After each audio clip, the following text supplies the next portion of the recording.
had an opportunity to review those. And so we'll just give you a moment to take a look. And I'll entertain a motion to approve. So moved. This is Johanna. Thank you, Johanna. And a second? I second Linda Patrick. Thank you, Linda. All in favor, say aye. Aye. Aye. Any opposed or abstentions? Hearing none, motion carries. And then, just for the record, Gina is here. Okay, thank you. So now we'll do self-introductions of visitors. If there are any coordinators or visitors on the Teams meeting, please type your name and department in the chat. Thank you. Annette Rivas, Human Resources. Don Miles, Human Resources. Constance Bibbs, Human Resources. Oriana Mahoney, Human Resources. Rachel Novetsky, Human Resources. Michael Lee, Human Resources. And Michael Lee, Human Resources. Thank you so much.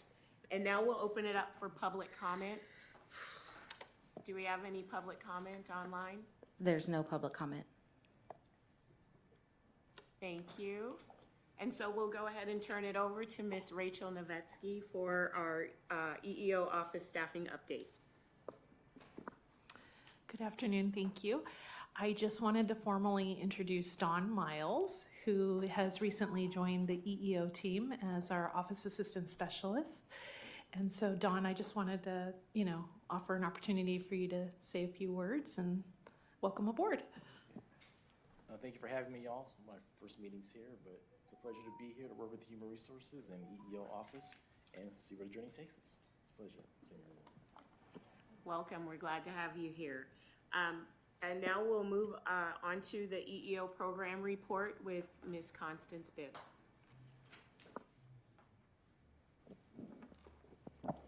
Thank you. This is Constance Bibbs. There are currently 26 complaints that are in some phase of the formal complaint process. The protected categories and/or conduct currently at issue are age, ancestry, race, medical condition, gender expression, sex, sexual harassment, marital status, color, national origin, physical or mental disability, political affiliation or belief, religion, creed, and retaliation.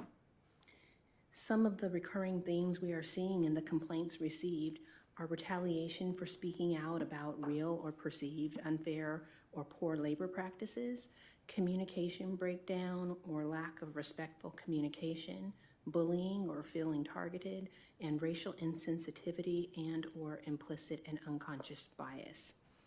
Out of the 26 complaints, about 6 of these complaints are either closing within 30 days or are in the final stages of the complaint process. There are currently 0 requests for an appeal hearing, and that's about all. This concludes the EEO program report. Thank you, Constance. Moving on to old business, we have update and approvals for the roles and responsibilities assignment for the EEO committee members. So, Ms. Oriana Mahoney. Hello, everyone. You should have received in your packet a couple of different documents. One of those documents is the actual presentation for the roles and responsibilities. There were some suggested changes as requested as homework from you all. So we did receive some updates and changes to those roles and responsibilities to the presentation itself.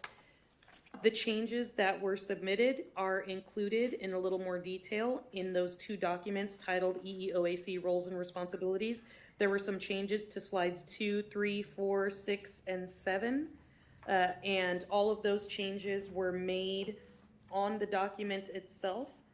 So if you go to the updated role of the EEO office responsibilities pages, you'll see that what we tried to do was show you the original page and then the proposed changes.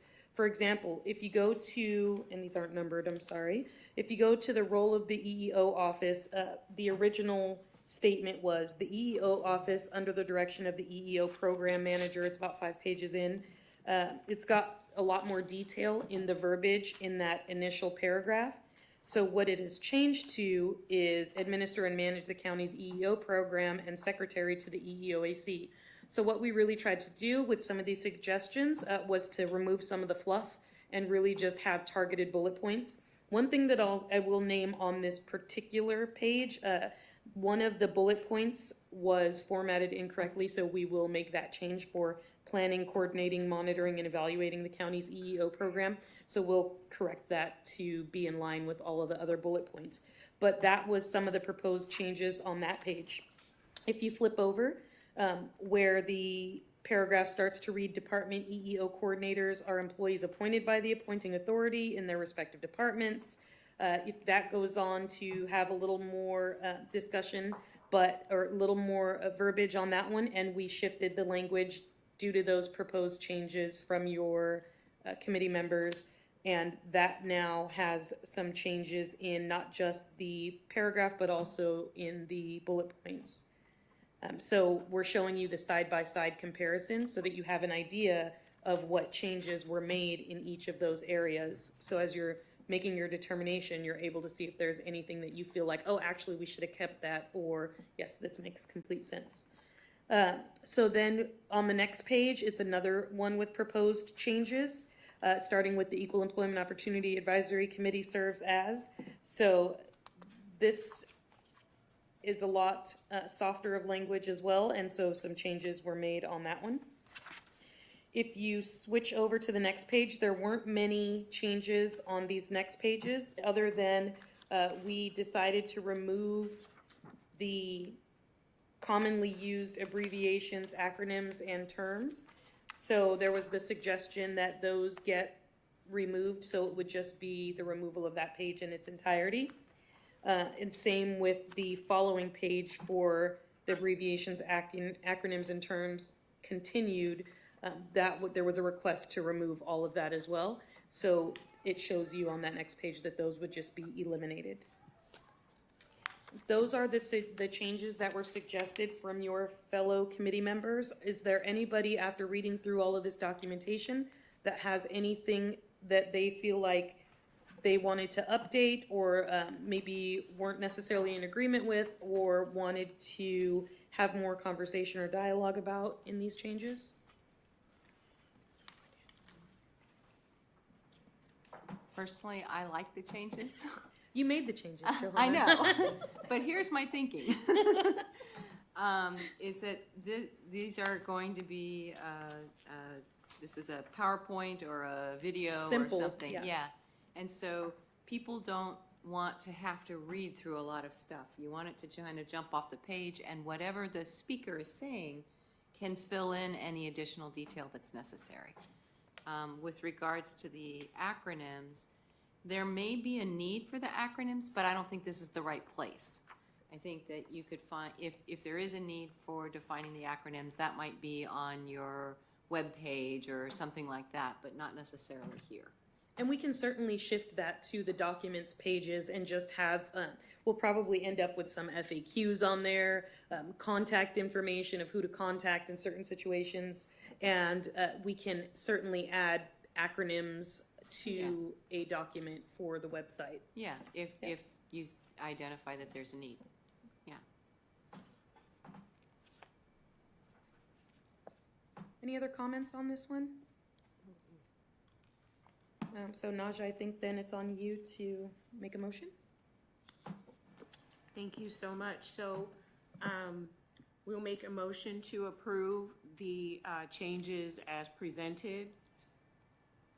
Can I get a motion? So moved. Thank you, Johanna. And a second?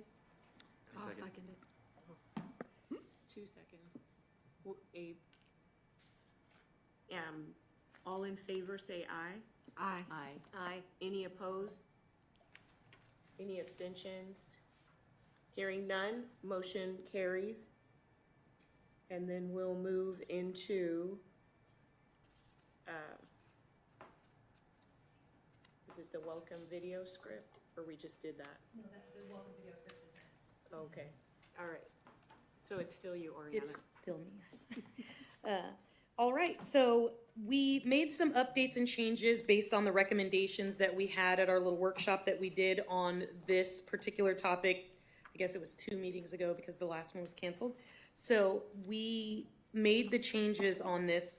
As far as next steps for this is concerned, we're gonna be reaching out to all of you to set up times to be able to record your version of the video based on this script. There may still be some modifications and changes in language at that time, things that sound more natural when you're actually talking about it that make more sense.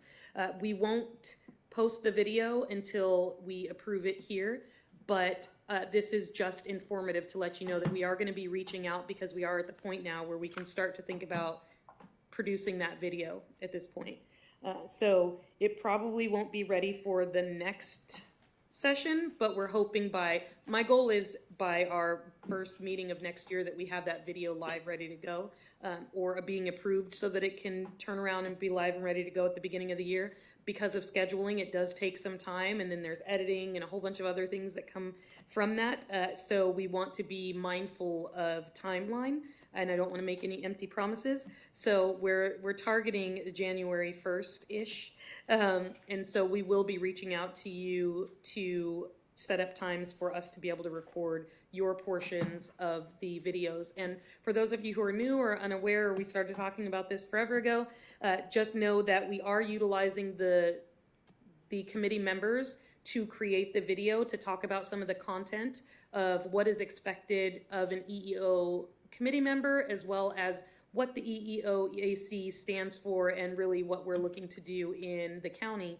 So that video is just an informational video. It's probably going to be broken down into 2 or 3 different segments, depending on how it looks when we create it all. And it will be posted on our EEOAC webpage. Question? Yeah. So, as you know, the EEO committee changes over time.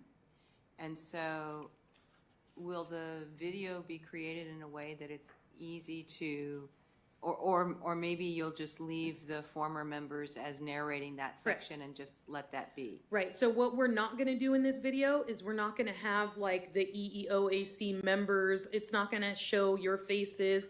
It may show your faces for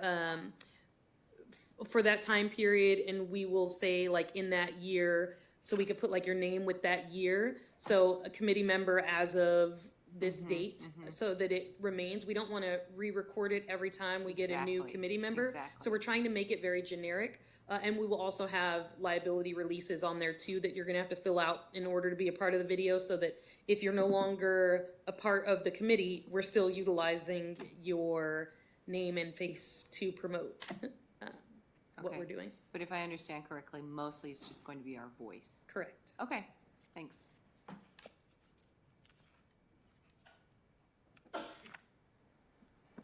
Okay, thank you so much, Oriana. We look forward to the recording and to just sharing what the EEOAC is and giving some more insight into that. And now we'll move on to the webpage. Me again.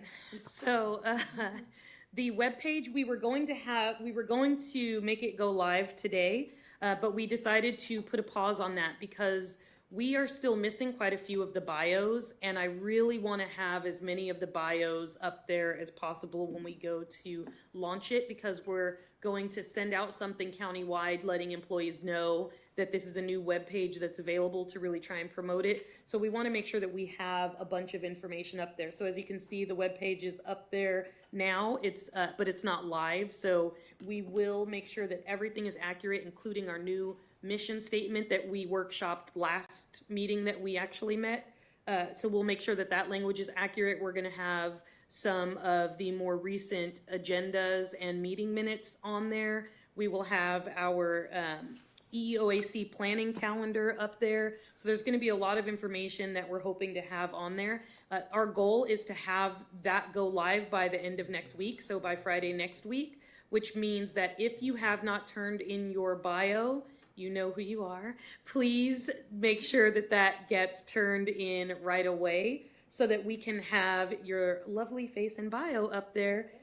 Yeah, Abe is right up there. So there's a few people that did turn it in, but we do need a couple of more. So we just really want to get that. If we don't have it by the time we go live, you're just going to have, if you can scroll up some where Sunny's photo was, it'll look similar to that, and it's going to just have your name with no, and it's just going to say like bio soon to be released.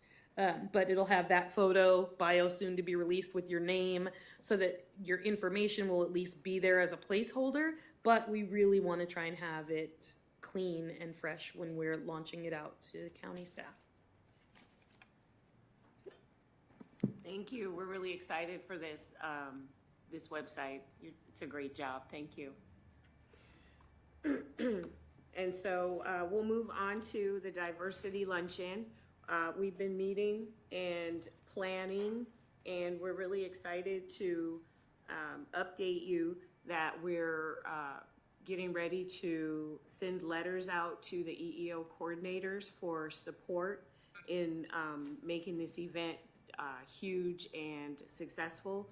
And we're also going to be sending out memos to the department heads, sending out save the dates, and working on some of the other details. With regard to the lunch and the vendors that we've been looking at, I just want to share real quick all of the different vendors. We usually have an opportunity to utilize the county hospital's catering service.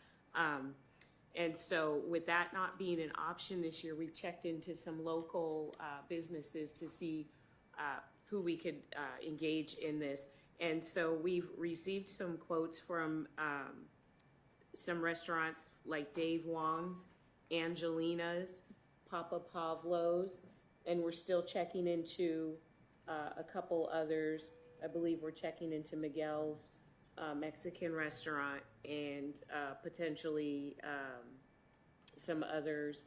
But we're really looking at price, and we know the price of food has gone up recently, and typically tickets have been anywhere between $15 to $15, but they may end up being $20 to $25. So we're looking for ways to kind of offset that, because we want to obviously have as many employees attend this event. So I think that's all for now. And so our committee, the planning committee, will continue to meet, and we welcome anybody else who wants to be a part of that committee and plan, and just help us to make this event huge. It's going to be great that we're able to have it in person again. So we're really excited about that. And now to new business. So Could I just ask a question about the luncheon? yes. Do you have any thoughts on a keynote speaker yet? Thank you for bringing that up. So we do not have a keynote speaker yet, and so we would like to get suggestions from everyone here, from our viewers online, our guests. If you have someone in the community who has been instrumental in just embracing diversity and inclusion and all of the things that encompasses, if you would please share that information with us. You can always send that to Constance, or you can, well, you probably don't have my information, so you can't reach out to me. But if you reach out to HR, they'll get the information to us. But please do put some thought into that, because we'd really like to have an impactful speaker at our event.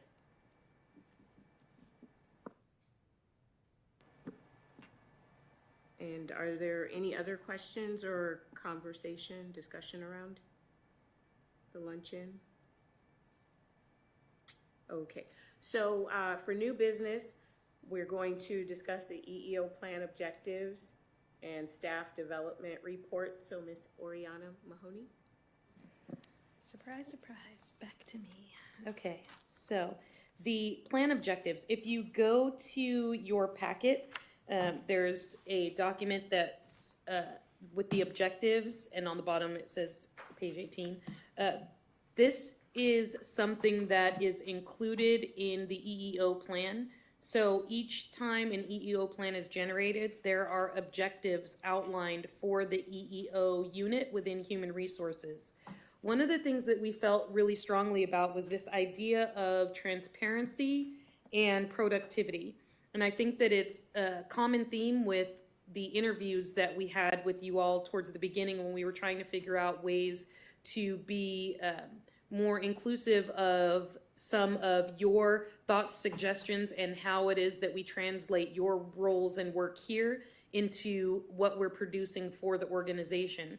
And so I think that by reviewing this, that is going to be one of the best ways for us to be able to show what it is that we're doing and making sure that we're hitting our metrics.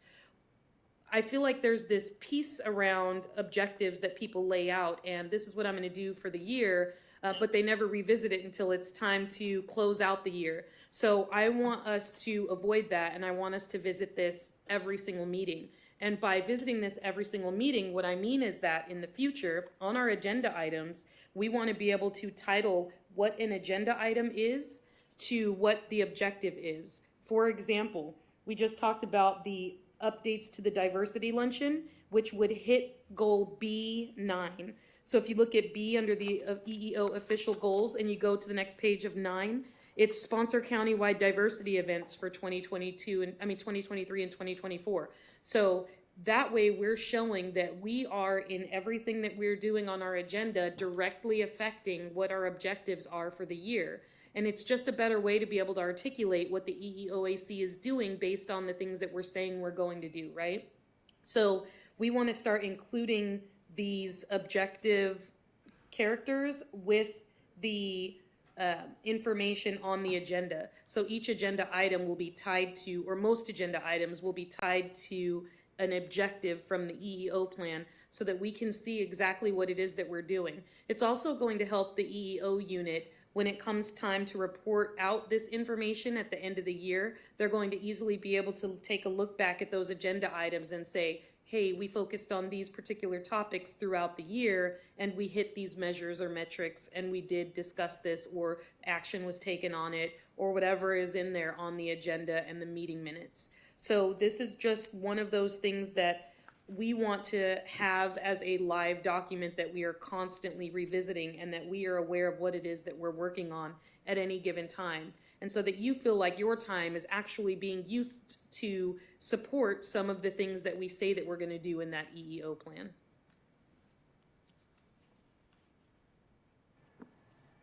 Thank you, Oriana. Thank you for putting that together so that we can articulate what we're doing and really see the impact that we're making. I really appreciate this. So, well, it looks like we're on to general comments, or actually, I guess, I always forget to do this, but do we have any questions around the EEO plan objectives or this model of inclusive, including these points in our regular agendas? I love the idea. I think it's a really great management tool for holding ourselves accountable for, it's like, this is what we've laid out to do, and then, just sort of status updates on how are we doing. So I think it's a great idea. Thank you. So, general comments from committee members. Do we want to just go? We're still on staff development report. We haven't done Oh, are that part we? yet. Oh, I'm sorry. That's okay. I have a lot going on. It's All on right. you again, Oriana. Welcome to my husband's world. Do you want to go to the PowerPoint? Alt tab.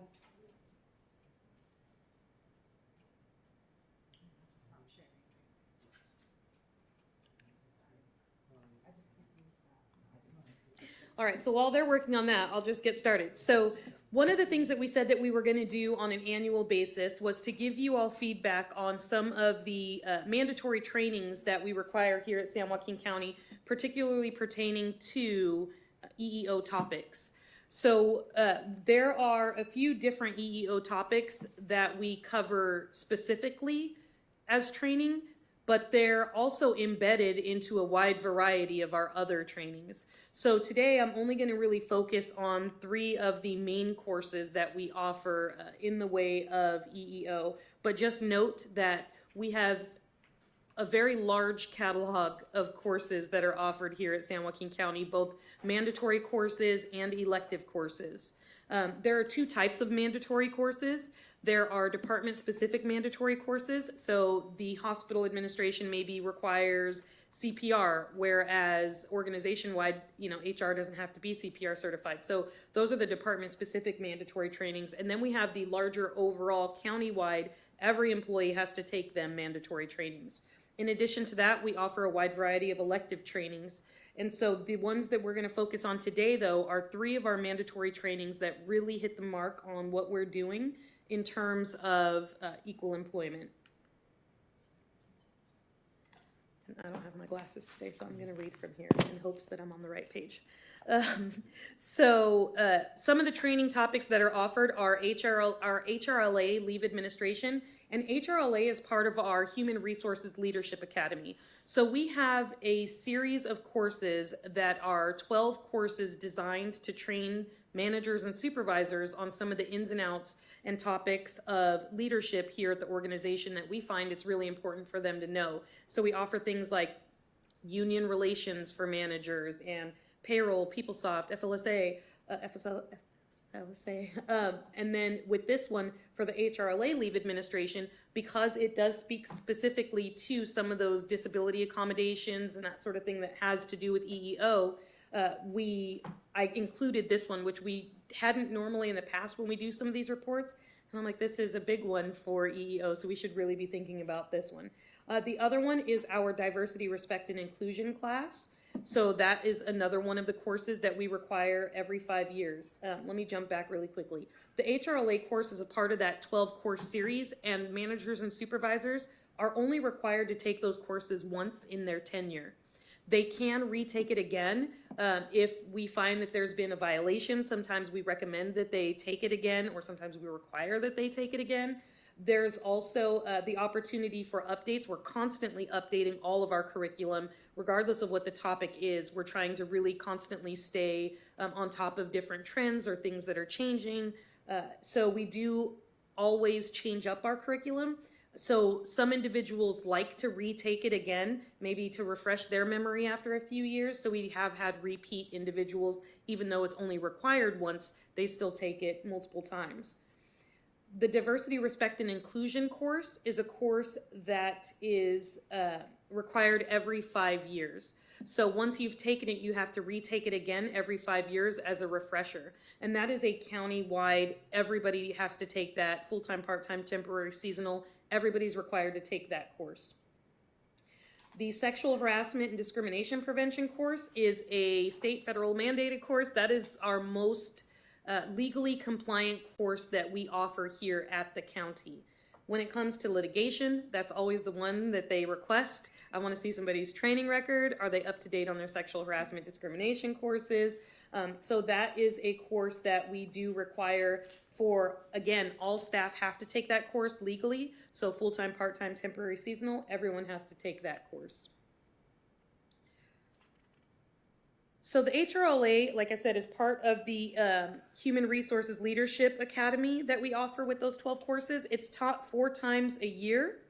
So we teach it on a quarterly basis. So there are 4 times a year where the HRLA series runs, and this is included in that. We cover a variety of leave laws and requests for special accommodations amongst a whole bunch of other topics that are built into that leave administration class. But those are just some of the things that we teach. This is a live virtual class, which means that there is a trainer on the other end of it. They're not just watching a video and they're not attending in person, but they are attending virtually. So they are able to engage with the instructor in real time because the instructor is there to train the course. It's not a webinar format where they just like ask questions later. This is a live virtual course. And some of the courses we've designed that way because we want that same level of interaction. And with our EEO courses, with a couple of our EEO courses, I think that's one of the things that we really feel strongly about is that we need to ensure that it's interactive. Yeah. About that course. Yeah. I see it says no participant limits, so that Yes. means there could be like 200 Correct. participants to one instructor? There could. So we used to have limitations and we always had issues with our in-person classes. One of the benefits of being able to do things live virtually is, this holds 40 people. And so if you had 75 people that wanted to take the class and we're offering it 4 times a year, there were capacity issues. So one of the benefits of being able to do this live virtually is that there are no limitations to how many people we can have in any given cohort. We typically don't get 200 people, but we do get about 100. So there's usually around 100 individuals for our new employee orientations, which I'll talk about on our next trainings. But with the HRLA courses, I would say actually there's probably around 75 people each cohort.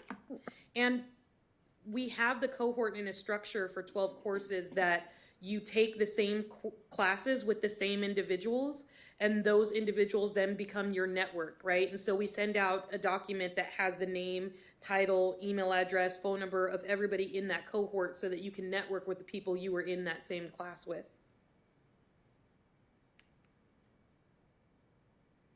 For diversity, respect, and inclusion, this is a course that, like I said, it's required every 5 years. And they have to renew it after that 5-year period.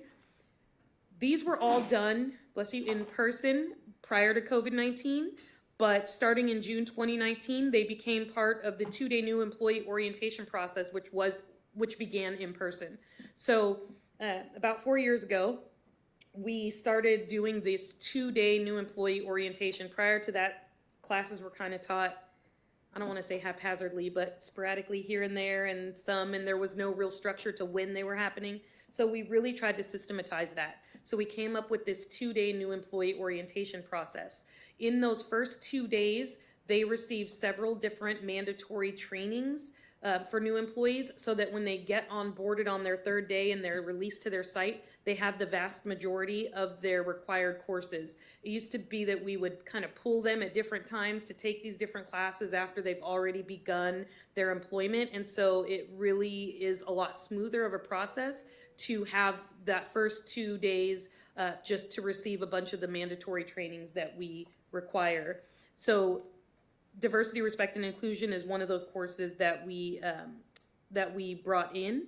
It's also something that is done live virtual, so that's trained every other Tuesday, and it's done virtually, so the trainer, aka myself, sits on the line and does the training, and it's a very interactive process. So our staff are often very engaged in that course. I find that in that course, we have probably the most involvement from all the courses that we teach in that particular class that I teach. So I think that it's been a benefit to be able to offer that to new employees right when they're coming in, so they have that expectation before we release them to the community to provide the services. It's, again, like I said, live virtual, and because of that, there are no participation limits on that one as well. So what happens is we offer that during new employee orientation, and staff who need to renew that course at their 5-year mark just jump in during that time frame to take that course, and then they're certified again for the next year, 5 years. So they would just sit there for that hour and a half of the diversity, respect, and inclusion course, and then they can go on about the rest of their day. They're not sitting through the whole new employee orientation, just that portion of it. It used to also be like a 4-hour class. It's now 1.5 hours.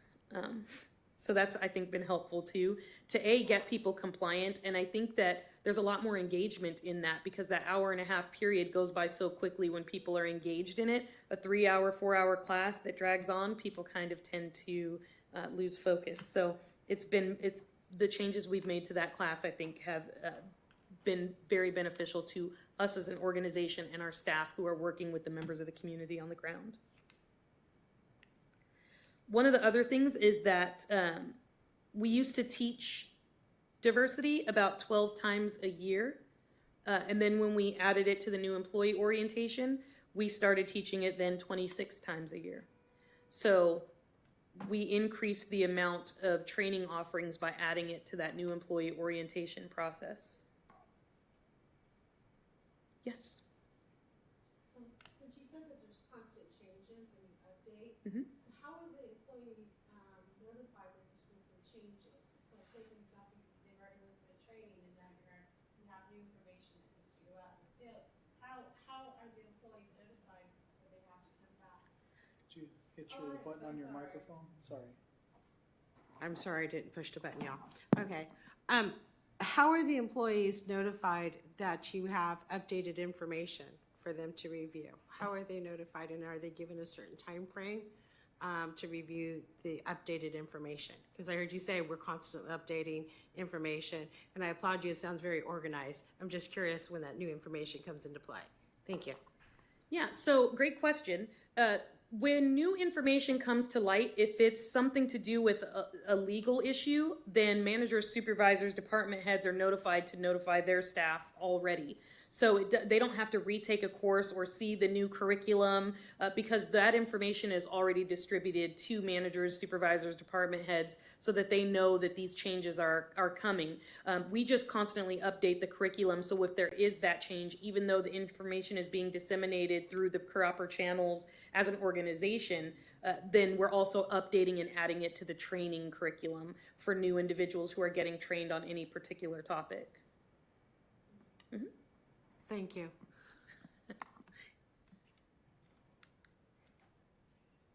All right, the other course is the Sexual Harassment and Discrimination Prevention course. So again, like I said, we are mandated to take this course due to Senate Bill 1343. So SB 1343 is a law that says every single staff member, regardless of status, has to take a sexual harassment prevention course that is interactive. There's a whole bunch of other guidelines around who can teach the course, what types of course it has to be, what are some of the content is that we have to give. So there are a lot of regulations on the training itself, aside from the training itself being regulated. So we make sure that we're complying with all of that information. These classes used to be in person pre-COVID.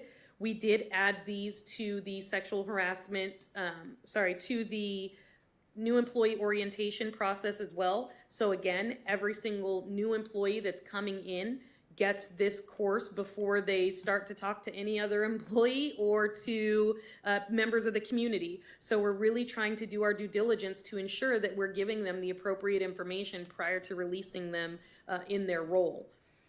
This is, again, like I said, has to be done every 2 years. One of the things that we did starting in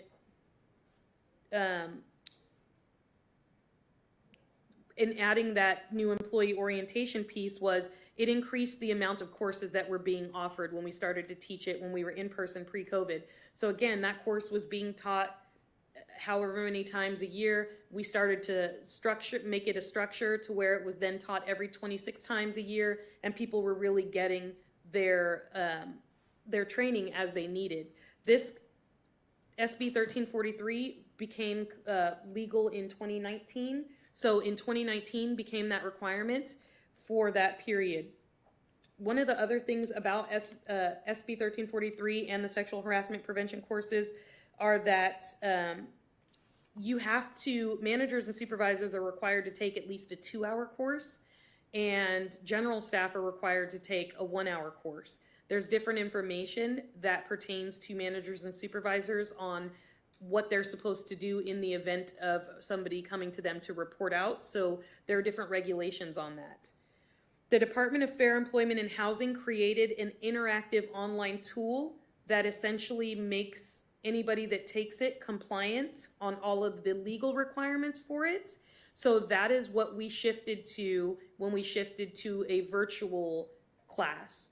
For this particular class, it's not live virtual with a trainer in the same way that the other classes are, but because and it's not Department of Fair Employment and Housing anymore, it's actually the Civil Rights Commission. They changed their name, so I need to update that. But this online course that they have is interactive, so employees have to take quizzes, they have to be able to pass certain things. At the end of that training, they get a certificate. They have to be on that website participating in it for at least an hour for general staff for it to actually generate the certificate. And for managers, supervisors, they have to be on the site for at least 2 hours for it to actually generate the certificate.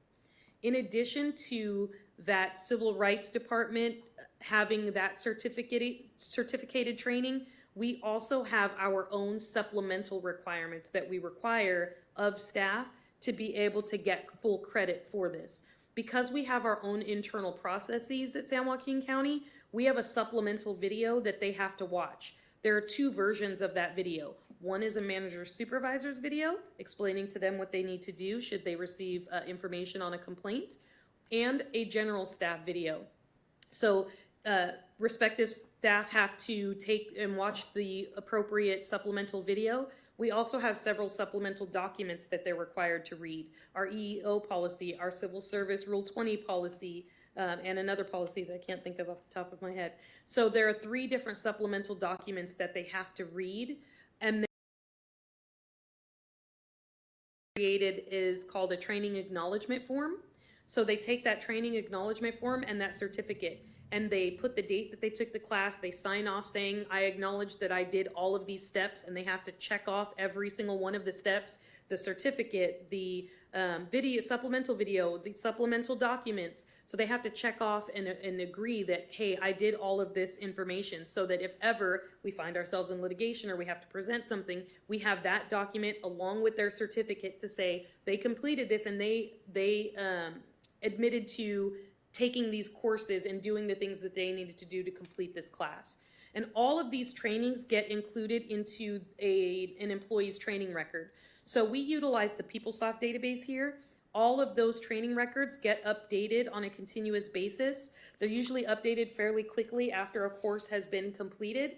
And once those courses get completed, we enter it into PeopleSoft, and anybody can go in and see their training record, and it dates back as far as our database dates back. So if there's a question as to whether somebody took something 5-10 years ago, we're able to retrieve that information and show which course they were able to take. Yes, or which course they took. So what happens if an employee does not complete the courses, or the certificate or they didn't pass the certificate, if they failed the certificate, are they allowed back in the workplace? They would continue to take it. So yes, technically they have, I believe it's 30 days from their date of hire to become compliant with the trainings, but we do it right up front. So for us, we're finding that with new employees, particularly with new employees, the compliance isn't becoming an issue because it's just a part of their process. And for new employees who are super eager to have their job, they're like, I need to do everything I need to do to have all of my ducks in a row before I begin. So we haven't found many issues with the new employees. We also have, and I should have included a slide on this, we have what we call department training processors. So department training processors are very similar to your EEO coordinators. These are individuals that help out the staff development unit to ensure compliance of all of those mandatory trainings and to sign up for elective trainings at every site. One of the things that I started doing last year with my department training processors was I started having them send us quarterly reports and summaries for all of the staff that are out of compliance on any given topic, so that we can go to any department and say, you have 15 people that need to take this course, 80 people that need to take this course, 1 person that needs to take this course. So those quarterly reports start to come to us, and those department training processors are responsible for ensuring the compliance of all of the staff on the ground at their site. So they will remind people, you're getting ready to become out of compliance with this particular course. You have 30 days, 60 days to take it.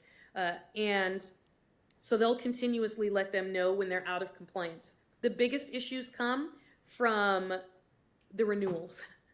because new employees, we're catching them all up front, right? So it's not a problem because we're catching them all before they get in the door. But 2 years from now, they're gonna need to take that class again. And people get into their jobs, and trying to get those mandatory courses sometimes is like pulling teeth, right? So we've really been working hard to make a stronger process, which is why we started doing those quarterly reports. And just a couple of months ago, we started reporting out those quarterly reports to the department heads. So now department heads are fully aware of how many of their staff are out of compliance, and they're starting to really put the pressure on staff to ensure compliance on all of their trainings now. So I think that this idea of training is really starting, the mindset of it is really starting to shift, and we're starting to see a lot more compliance with numbers as people are being given those numbers, and as they're seeing themselves in comparison to others, right? So it's a little bit competitive, but it's what we have to do to try and make sure that they are compliant. So if I could just piggyback Yeah. on that question, because I think that she kind of touched on a piece of what if a person remains out of compliance? And so then would that then become like a Disciplinary issue. disciplinary issue? Okay. Sort of like insubordination. I've told you to take this course, you're refusing to take the course. Right, and I think that what really happens too is that it is used as one of the components for evaluations. So, and we've been trying to emphasize that, which is why we're really making some changes with reporting out to department heads in this new phase, because we want them to take this seriously. So if you are receiving your evaluation for employees, they're not allowed to receive their increases, their salary steps, if they don't meet the standards for their, if they get an unsatisfactory evaluation. And so this is one of those components of that. So if they've not completed their trainings, then potentially they could lose out on getting their increase because they have an unsatisfactory evaluation from this looming thing that they haven't completed. One more question. Are these courses available for them to take? Well, actually, my question would be, when are they allowed to take these courses, and are they paid? Is it paid? Are they able to do it during work? Is there compensation if they do it at home? How does that work when they take the courses? Great question. All of the courses that we mandate, they're paid for. So they're paid their hourly rate to their regular salary to take these courses. If San Joaquin County is saying this is a mandatory course, then they're paid for that period. So our 2-day new employee orientation, these staff are paid 8 hours each day, that Monday and Tuesday, day 1 and day 2 of new employee orientation. Even if they're a part-time staff, they're paid for those full days because those are 2 full days of new employee orientation. The sexual harassment prevention course, because it is self-guided, they go to our SJC Engage website, which is our employee website.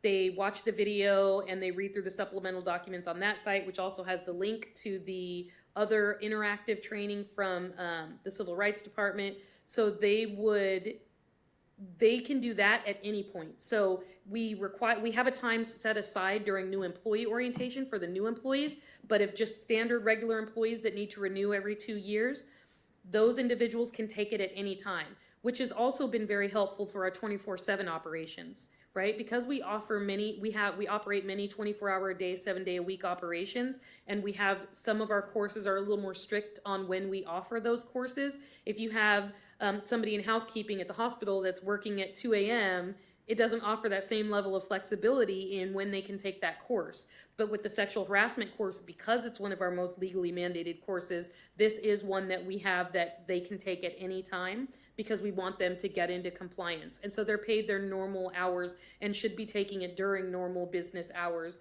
unless a manager or supervisor authorizes an overtime for them to take that class, but they are all paid, all mandatory courses are paid. And that's, for all employees. Thank you.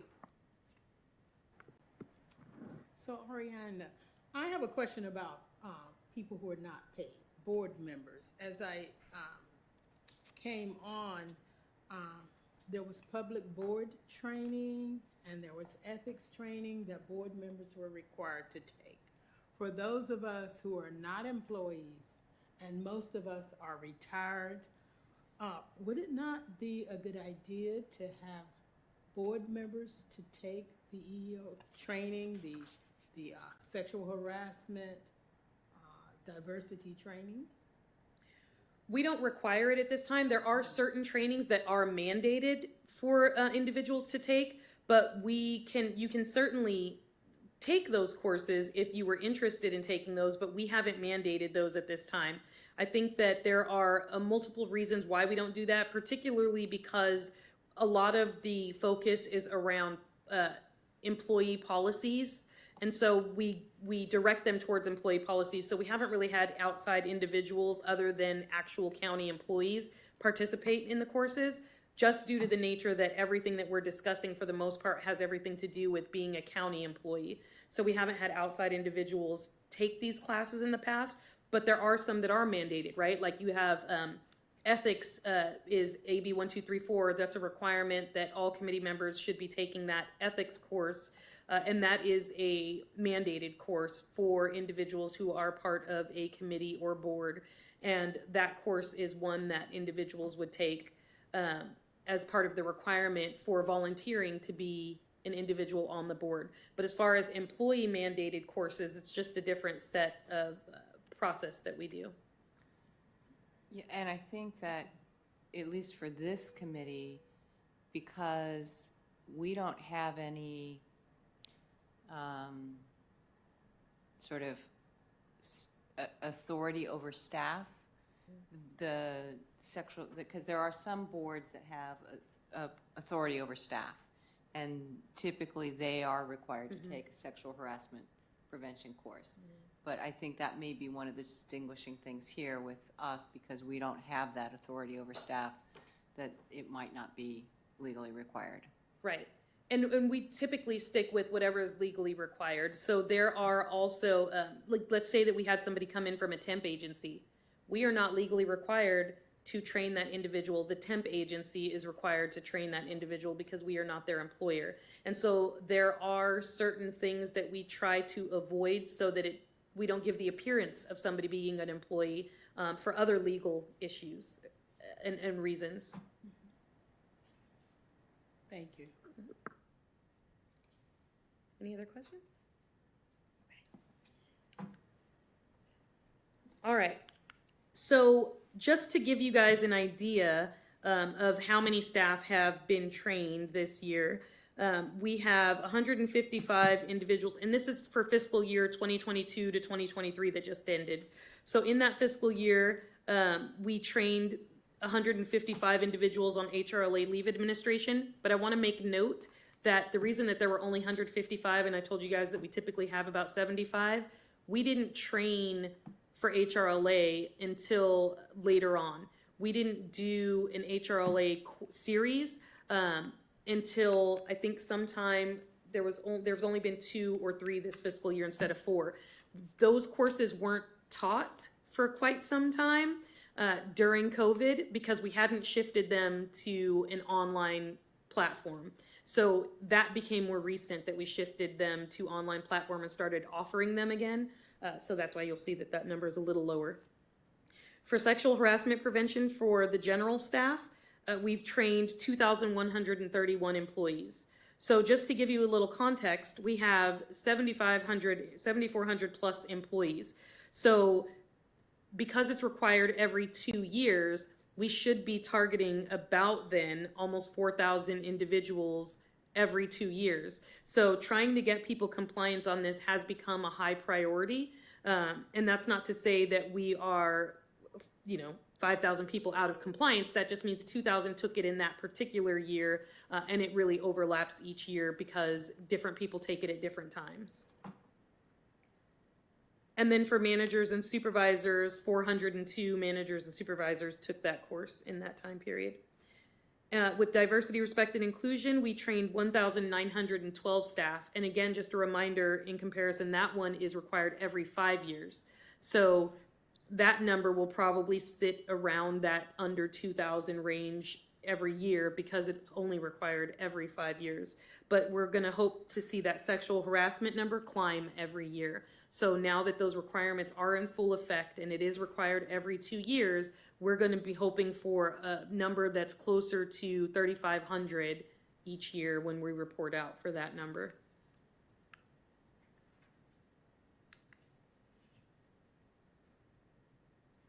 Any final questions? Great report, thank you. I agree, great report, thank you. Thank you. Can anybody hear me? Oh, Yes, we can hear you. I put a question on about the EEO coordinator class, because I'm new. I'm newly appointed. Is there going to be one for the coordinators? Okay, give us just a moment. Thank you.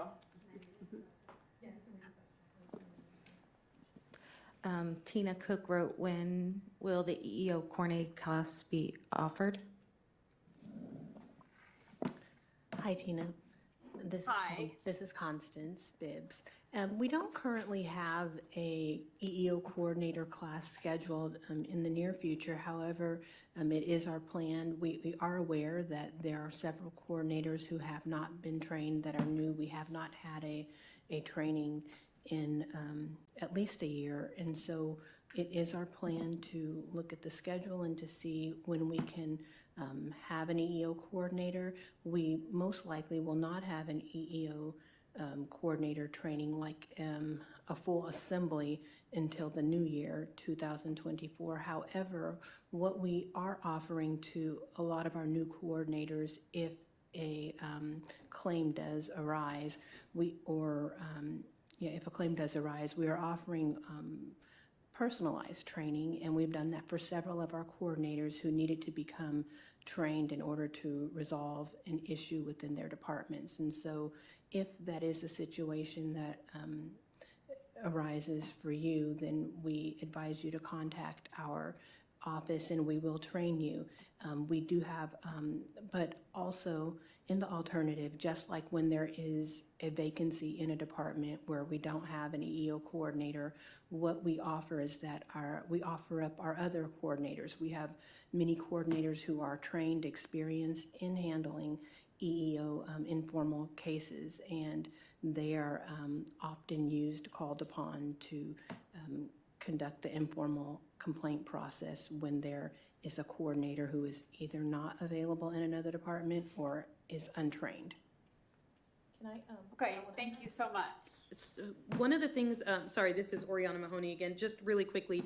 One of the things that we can also work on, and I can work with EEO to help support, with the department training processors, I created a video so that we don't have to have continuous training. There's one video that we have on the website that is an introduction for new coordinators, for new department training processors.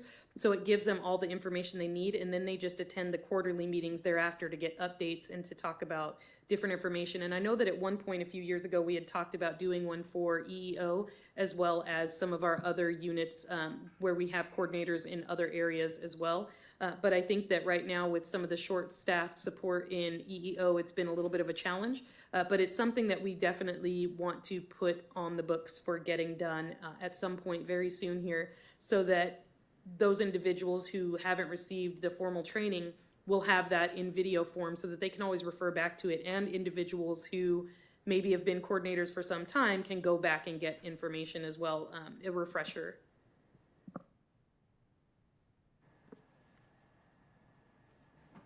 Thank you. So how many EEO coordinators do you currently have now that don't require the training? Right now, we probably have about 10 EEO coordinators that have not received training, and the county in total has about 75 EEO coordinators. So you have 10 that need the training, and about 75 that don't require the training. And I just wanted to add on, oh, your thing's not on. I just wanted to add on to that because your question just made something pop into my mind. This is Nadja Steger.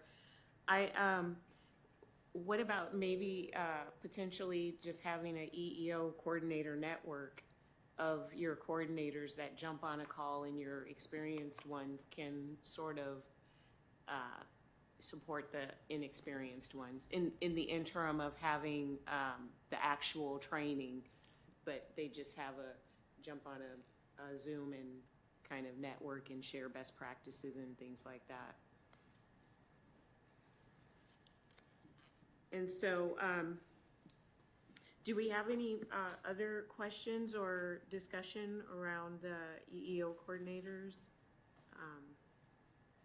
Or Oriana's report? Okay, so we'll take general comments from committee members for upcoming agenda topics or additions to the agenda.